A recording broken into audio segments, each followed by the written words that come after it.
Sabrina Carpenter finally explains her controversial album cover art for Man's Best Friend. First, what is the album cover?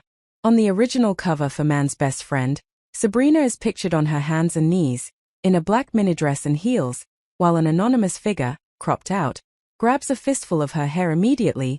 The imagery triggered a wave of criticism. Some viewed it as demeaning, arguing it reduces a woman to a submissive or objectified position, evoking problematic, disempowering stereotypes.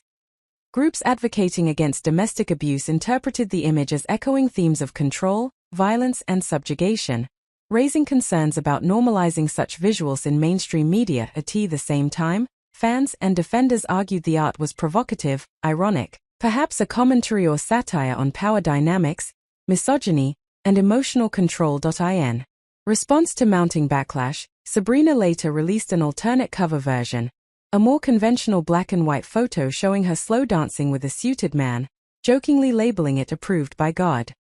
So from the beginning, intense reactions, polarized opinions, and a heavy debate around art, sexuality, power, and interpretation.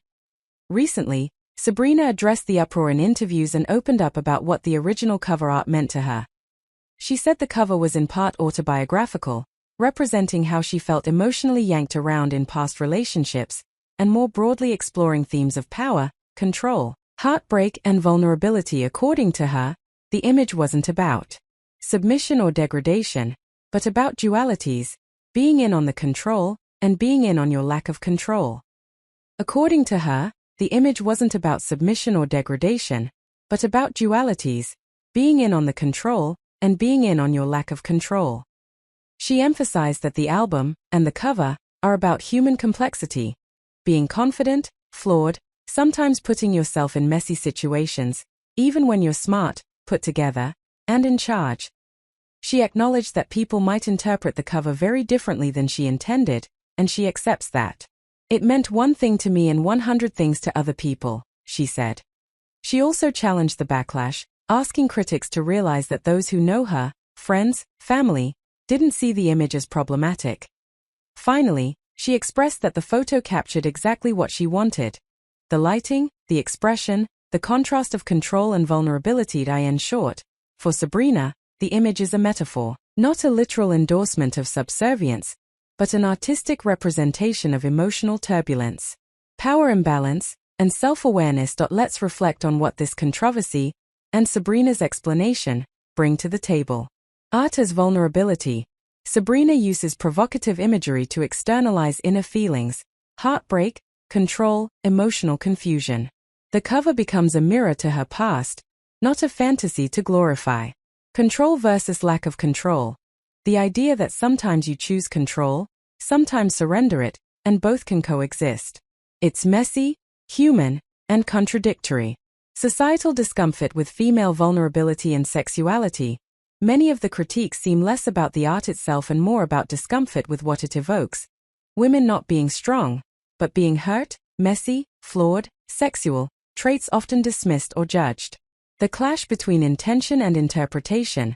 Sabrina intends one message, some audiences receive another. That gap is telling, about art, about projection, about cultural biases. The power of provocation in pop culture. Provocative art forces conversation. Whether you like it or not, this cover got people talking about power, gender, boundaries, agency. Whether you agree with her or not, the fact that the cover stirred so much debate may partly be the point. The public's response has been wildly split. Some critics, including advocacy groups, condemned the cover as regressive, reinforcing sexist tropes of women as submissive objects. Some journalists and columnists called it a bad example of satire, or soft porn pandering to the male gaze. On the other hand, many fans, and even some feminists, defended the art as satirical, a bold commentary on misogyny and emotional abuse.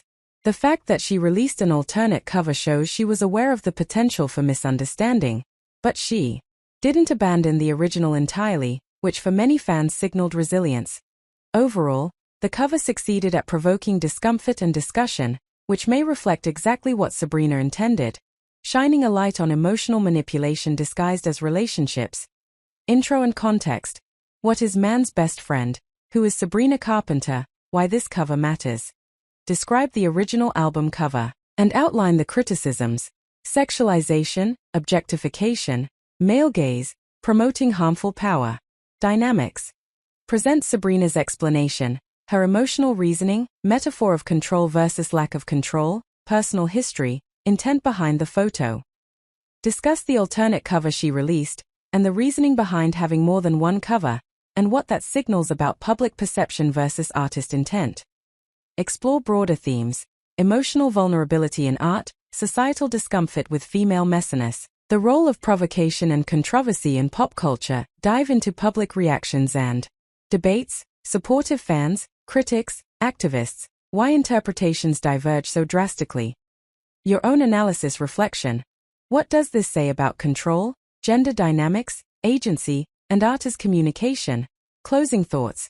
Whether you agree or not, the cover made people talk. Maybe that was the point.